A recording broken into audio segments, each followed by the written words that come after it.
Fala, turma, tô de volta. Bom, esse foi o meu hiato, e não foi por falta de vontade de gravar e aparecer aqui de volta pra vocês, tá bom? Bom, vamos lá, como vocês podem ver, eu estou em um novo ambiente. Então, o último vídeo que eu fiz foi contando pra vocês que eu estava pra lançar uma startup enquanto eu estava também de mudança. Isso definitivamente aconteceu e foi o motivo pelo qual eu desapareci aqui do canal. A conclusão que eu cheguei foi, cara, trabalhar, fazer uma obra, concluir a obra do apartamento que eu estava também, né? Então eram 2 apartamentos, mais fazer toda a parte de compra dos móveis, a adaptação, tipo, da casa nova que agora tem jardim, nananã. Era, tipo, muito trabalho e eu tive que tomar uma decisão, né? Então a decisão mais conveniente naquele momento foi, cara, vou parar de publicar semanalmente no canal do YouTube enquanto eu não resolvo minha vida. Gente, eu não sei, eu tô testando ângulos aqui porque eu não gravei nenhum vídeo aqui nessa casa nova, então eu tô me adaptando. Vamos lá. Que dia é hoje? Hoje é dia 21 de dezembro, o ano tá acabando, mas então dando alguns passos pra trás. Telepatia foi lançada, vou mostrar pra vocês como ficou. Olha só, a gente construiu PR e também as partes de rede social. E aqui a gente trabalhou com bastante motion. Será que tá com som? Vamos ver. Nada disso vocês acompanharam. Sinto muito por isso, mas vocês podem acompanhar tudo aqui no Telepatia_BR. Eu gosto bastante desse.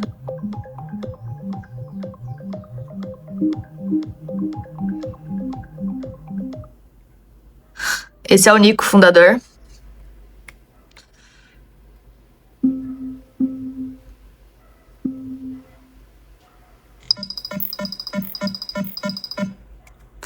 Enfim, como vocês puderam ver, Telepatia foi lançado, saiu em muitos veículos de comunicação, saiu na Exame, na Fast Company, na CNN, bom, saiu em alguns veículos bem legais. Depois disso, a gente fechou mais um negócio no final ali já do ano, enquanto eu estava também em mudança.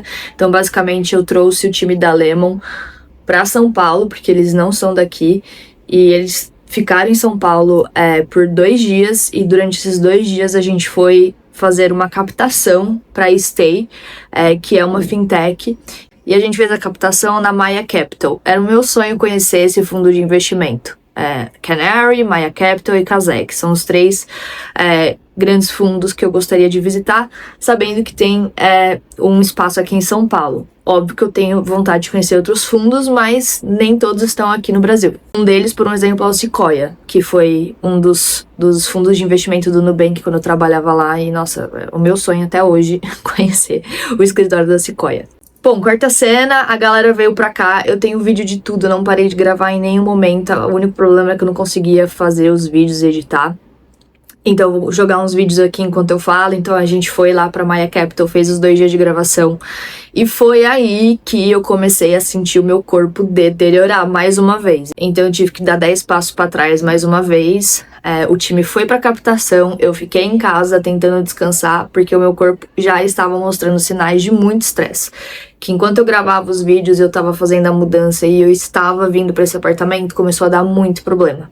Pra quem não se lembra, eu me mudar dia 6. Você acha que eu realmente me mudei dia 6? Não, demorou muito pra me mudar. Demorou num nível que, tipo, eu nem imaginava que isso ia acontecer. Por sorte, eu me mudei dentro do mesmo condomínio que eu tô hoje, então eu fiquei alugando o meu novo apartamento, né, que é esse aqui que eu tô hoje, enquanto eu estava alugando o meu antigo apartamento. Então eu fiquei 2 meses em obra com esse apartamento, morando só num colchão, basicamente, no outro apartamento. Tudo que eu tinha de roupa, enfim, de coisas que não fossem de trabalho já estavam aqui encaixotadas enquanto o pessoal terminava. Então coisas deram muito trabalho que eu não imaginava, tipo, colocar todos essas madeiras que eu insisti Eu quis muito. No meio do caminho eu decidi que eu queria fazer paisagismo aqui no apartamento, então tem uma área externa bem grande, aí eu acabei investindo muito em fazer isso, investindo criativamente e também financeiramente. Aí eu contratei um jardineiro, a gente fez um projeto e esse projeto teve que começar antes da obra. Então, basicamente, a gente teve que parar a obra pra eu fazer o jardim. Eu tô feliz com o jardim, eu amo meu jardim. Tirando isso aqui no apartamento, eu não tinha... Ele tava pelado, não tinha quase nada. Então eu tive que fazer bastante coisa. E, enfim, demorou bastante pra eu conseguir terminar tudo que eu tinha que fazer. E chegou num nível que, cara, eu só tinha basicamente meu colchão, meus cachorros e meu computador. Eu consegui me mudar no dia que eu tinha cancelado minha internet do apartamento antigo. Então, pelo menos isso deu certo na minha timeline. Mas eu não recomendo que vocês façam o que eu fiz. Não contratar uma gestora de obra. Eu fui a gestora de obra, eu que coordenei todo o time. E eu fiz isso na velocidade da luz. 2 meses parecem muito tempo, né? Tipo, parece que, assim... Nossa, 2 meses é tempo pra cacete. Cara, esse apartamento estava pelado. 2 meses pra fazer tudo que eu fiz. Os pedreiros ficaram em choque, meus vizinhos ficaram em choque, o zelador do meu condomínio ficou em choque, os moradores que moram aqui falaram, cara, eu não sei como você conseguiu fazer uma obra em literalmente 2 meses com tudo que você fez. Esse foi o choque da galera, não era um choque meu, porque eu já tô acostumada no ritmo frenético, vida louca, e eu deixei todo mundo da obra ansioso. Aí eu percebi o quanto eu sou insuportável de trabalhar junto. Porque a galera que trabalhou aqui não tem muito filtro, né? As pessoas que eu trabalho no ambiente corporativo têm filtro. Então elas não falam nada. Mas o meu jardineiro falou assim, Flávia, você é ansiosa e eu estou ansioso. Calma. Eu falei, cara, não tem essa. Se você quiser ser um fornecedor pra mim, você vai ter que fazer no meu ritmo. Eu sinto muito. É que, tipo assim, você pode escolher qualquer pessoa pra trabalhar, mas eu não consigo trabalhar no ritmo que você gostaria, de 15 em 15 dias. Pra mim não tem condições, eu preciso me mudar. Eu não vou ficar pagando aluguel do outro apartamento eternamente, porque, cara, não tem como. Essas conversas foram muito fluidas e muito engraçadas, nada pesado, nenhum clima pesado. Mas basicamente, ficou bem claro que o ritmo que eu gosto de trabalhar é muito intenso. E foi uma loucura, mas os caras estavam morando aqui, chegou um ponto que eu tava, tipo, trazendo pizza pra eles, trazendo McDonald's pra eles, trazendo bebida pra eles, porque eu queria que eles ficassem mais tempo na obra, porque eles literalmente chegavam aqui no apartamento meio-dia e saía 4 da tarde. Eu falei, cara, não vai funcionar, vocês têm que chegar 8 da manhã e sair daqui, tipo, 4 da tarde, é diferente, entendeu? Então eu comecei a vir aqui na obra com mais frequência, fazia reuniões do meu apartamento antigo, fazia, né, um cantinho ali adaptado, então assim, eu já não tinha mais onde filmar pra vocês, eu já não tinha mais onde comer, eu já não tinha, tava uma situação insalubre, né? Bom, tudo resolvido, aqui estou voltando com o canal, só que é isso, fragmentado. Eu fiz um vídeo, eu vou mostrar pra vocês, editei esse vídeo pra lançar pra vocês, que foi a mudança, foi o cronograma da mudança, foi o Notion maravilhoso que eu fiz da mudança pra me organizar, enfim. Mas eu acho que já se passou muito tempo desde que isso aconteceu, então eu prefiro não postar, pular essa etapa, mas usar esses vídeos fragmentados aqui enquanto eu volto. Porque se eu enrolasse mais um pouquinho pra fazer esses vídeos pra vocês, eu realmente ia parar, porque eu sinto, eu tenho isso, sabe? Se eu paro por muito tempo, eu tenho uma dificuldade de voltar, então eu precisei voltar e tirar o band-aid o mais rápido possível. Como vocês podem ver, é real, eu não estou mentindo. Tinha todo um vídeo mostrando pra vocês, eu contando sobre a mudança, a obra, o que estava acontecendo, alguns insights bem legais que vão ficar um pouco perdidos aqui nessa memória. Tá um vídeo legal, só que é isso, tá falando de obra e eu já me mudei, né? Bom, dito tudo isso, a gente volta pro canal agora com bastante frequência, pelo menos um pouquinho mais de consistência do que tava antes, né? Eu não sei se eu vou voltar com os vídeos semanais, esse ano não, em 2026 eu decidi pegar uns clientes super legais, de longo prazo, que vão me dar um trabalho maior, então eu acho que vocês vão gostar de acompanhar. os vídeos, só acho que eu vou conseguir soltar eles quinzenalmente, mas não tem problema. Estou de volta, acho que isso é o mais importante no momento. Ah, e uma coisa que aconteceu também que foi super desgastante até, contando pra vocês, aqui nesse condomínio tem um corretor, ele mora aqui e ele atende muita gente que se muda pra cá, né? Não vou citar nomes, nem da corretora dele, e nem o nome dele, mas basicamente ele é um mau caráter, ele me ajudou, né, a me mudar pra cá quando eu encontrei o meu primeiro apartamento. Ele era super legal, super gente boa, e aí virou uma chavinha nele. Ele começou a incomodar muita gente no condomínio, recebeu vários processos, e na época eu fiquei quieta, não falei nada, só fui me distanciando dele. O fato de eu ter me distanciado dele fez com que ele começasse a se irritar comigo há muitos anos atrás. E por causa de uma ação que ele fez, uma ação assim, uma coisa idiota que ele fez dentro do condomínio, me expondo. Não me expondo, né? Expondo o meu nome, porque ele tirou foto de uma encomenda minha. Falei, cara, você passou de todos os limites. Eu sei que eu sou boazinha, eu sou gente boa e tal, mas eu tenho um lado que eu não gosto que as pessoas conheçam, que é muito justo, e quando eu realmente implico com alguém, eu não dou uma segunda chance, eu só implico com a pessoa. E basicamente eu removo ela da minha vida em fração de segundos e, tipo, não sofro com isso. Então, foi isso que eu fiz naquela época, 2 anos atrás. Eis que eu vou entregar meu apartamento antigo, né, agora. Tinha uma relação super boa com o proprietário. O proprietário decide fazer o meu, né, desligamento ali do apartamento, devolver as chaves, etc., com esse corretor que eu não falava. Nem vou dar detalhes, mas pra vocês terem noção, chegou num momento em que eu não estava conseguindo devolver o apartamento de tanta coisa suja que esse corretor estava fazendo na negociação entre ele e o proprietário. O que eu fiz? Eu falei, cara, pela primeira vez na vida, eu não vou me estressar e eu não vou fazer sozinha. Eu vou procurar o melhor advogado que eu encontro no Google e vou contratar esse advogado e eu vou fazer esse advogado resolver tudo. Dei um Google, coloquei qual é o melhor advogado para resolver leis de inquilinato. Achei o cara, mandei uma mensagem, fizemos uma call. Ele me pediu a timeline das coisas, me pediu os comprovantes de pagamento dos 4 anos que eu morei, então eu tive que pegar comprovante desde 2021. Organizei uma timeline, passei 2 dias em média fazendo isso.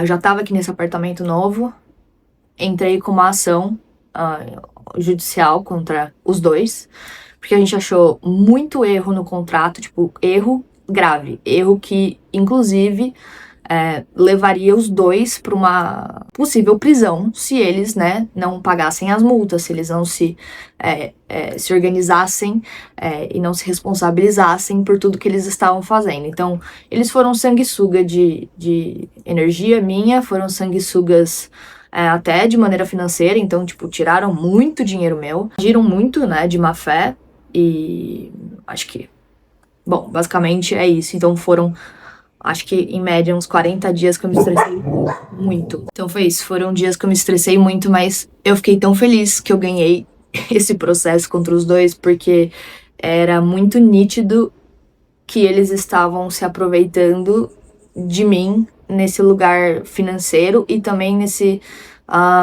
quesito de, puta, ela não vai pensar em fazer ela não vai pensar em olhar o nosso contrato, ela não vai pensar em contratar um advogado, ou então ela não vai ter dinheiro. É muito interessante quando a pessoa, ela te julga, né, pela capa, porque no final do dia, quem me vê andando aqui pelo condomínio realmente deve achar que eu sou uma forasteira, porque eu tô sempre com a mesma roupa, tipo, eu tô sempre de camiseta cinza, branca ou preta, então parece que eu tenho a mesma roupa, mas eu tenho 30 das iguais, né, tipo, é tudo similar. Eu tô sempre de short e de chinelo. Parece que realmente tem R$1 na minha conta bancária. É assim que eu ando. Eu sou mega simplona, zero fancy. Ninguém nunca teve acesso à minha casa. Eu não deixo ninguém que mora no condomínio entrar na minha casa. Então só entra na minha casa meus amigos, família. Então, tipo, ninguém tem acesso à minha casa. Então, basicamente, ninguém sabe da minha vida. Ninguém me tem no Instagram, ninguém, né? Então é muito fácil você julgar o livro pela capa e falar, puta, essa menina é boazinha, tem cara de sonsa, toda tatuada, deve ser uma porra louca que não entende da lei, então vamos passar ilesos. Então foi um grande caso, foi muito bom. Vocês lembram que no meu antigo apartamento eu tava com esses quadrinhos aqui e eu não sabia onde eu ia colocar, porque eu queria decorar o escritório lá, mas eu tava meio assim. Agora eles ganharam um lugar aqui, eu vou mostrar pra vocês. Aqui ficou a rolha de 1 milhão de seguidores do Instagram do Nubank, da época que eu tava lá. Não sei como entraram alguns bichinhos de luz aqui. Aqui eu decidi colocar mais 2 cartões, só que aí eu fiz a evolução. Uma história bem legal no final do dia. Então tem o logo antigo desse cartão Gold, que é o primeiro. Podem reparar que aqui tem o logo da Master, só que o cartão, né, que a gente estava lançando nessa época, ele era ainda com os dígitos, enfim. Esse cartão é antigo, esse número não é o mesmo, só para quem tentar usar, tá bom? E aqui é a evolução dele, né? Então, podem ver que aqui tem até o errinho, né? Tá grudado o nome. Quem já sabe a história porque assistiu os vídeos anteriores. Aqui tem o logo da Master. Aqui o logo da Master. E aqui tem o logo com o escrito Master. Então, eram os testes que a gente tava fazendo. E ficou legal, porque no final meu escritório fica aqui. Então, é um lugar que eu acabo olhando bastante. E aqui eu ainda tenho 2... que eu encontrei recentemente. A diferença é que esse foi o primeiro. Então, podem ver que tem esse brilho aqui, tá vendo? Eu acho que antigamente era obrigado, mas enfim. Quem tá aí aproveitando a vidona dela? Fala, gorda. Pessoal, é isso. Só queria voltar aqui e aparecer para mostrar que eu estou viva, que tá tudo certo. A gente vai continuar publicando no canal. Tenho várias coisas que vão acontecer ainda esse ano, quer dizer, ainda esse ano que eu falo, nessas últimas semanas de dezembro. Como vocês sabem, dezembro eu não paro de trabalhar, eu continuo. Eu odeio o hiato de dezembro, porque parece que você fica naquele ato eterno de janeiro e fevereiro. E eu amo carnaval. Então, assim, fevereiro é quando eu faço pausa. Então, eu prefiro segurar esse momento. Mas eu vou mantendo vocês atualizados. Eu tenho 2 clientes para atender agora, ainda em dezembro. E muita coisa nova para mostrar para vocês em janeiro. Esse vídeo aqui vai ser só um oi, tô de volta e a gente segue. Claro, eu trouxe minha máquina de café. Tá tudo bem.